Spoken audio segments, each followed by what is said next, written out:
Hello, ULaw welcomes you all. This is Part 1, Constitution of India, an Introduction. All of us know that January 26th is celebrated as Republic Day all over India. But do we know the significance of what we're celebrating? We are celebrating the fact that the Constitution of India came into effect on that day in 1950. The idea of a constitution was first put forth by M.N. Roy in 1934, which then became an official demand of the Indian National Congress in 1935. The Constituent Assembly drafted the Constitution. The 389-member legislature worked on the Constitution for 2 years, 11 months and 18 days, holding 11 sessions. The Constituent Assembly convened for the first time on December 9, 1946. Dr. B.R. Ambedkar, along with other members of the drafting committee of the Constituent Assembly, including K.M. Munshi, Muhammad Sadullah, Alladi Krishnaswamy Iyer, Gopalaswamy Iyengar, N. Madhav Rao drafted the constitution, and Dr. B.R. Ambedkar is regarded as the father of India's constitution.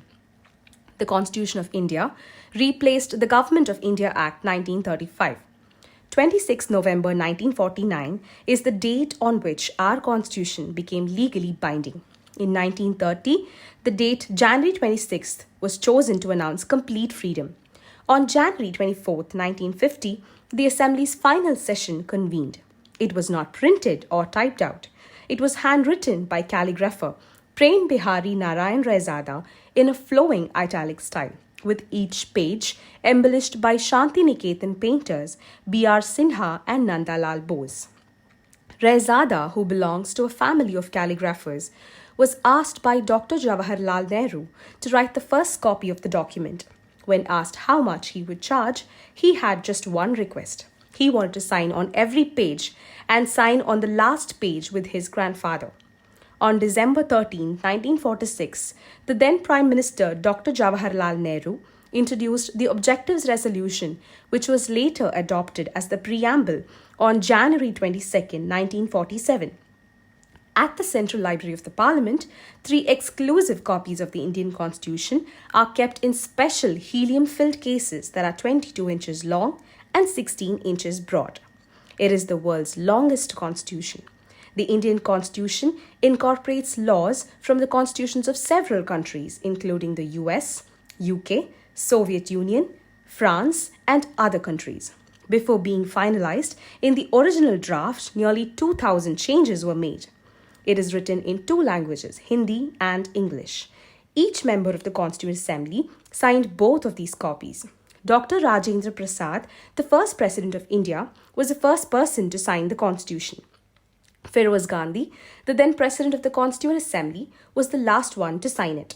On 24th January 1950, 284 members of the Constituent Assembly signed the Indian Constitution at the Constitution Hall, now known as the Central Hall of Parliament in New Delhi.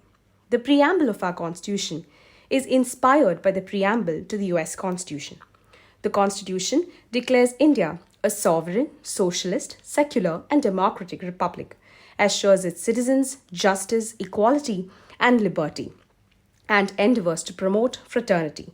The words secular and socialist were added to the preamble by the 42nd Amendment Act in 1976 during the emergency. Indian women got the right to vote after the enforcement of the Constitution of India. Earlier, they were denied this right. Only men were allowed to cast votes. Article 32 of the Indian Constitution, right to constitutional remedies, is considered as the heart and soul of the Constitution. In the words of Dr. Bhimrao Ambedkar, however good a constitution may be, if those who are implementing it are not good, it will prove to be bad. However bad a constitution may be, if those implementing it are good, it will prove to be good.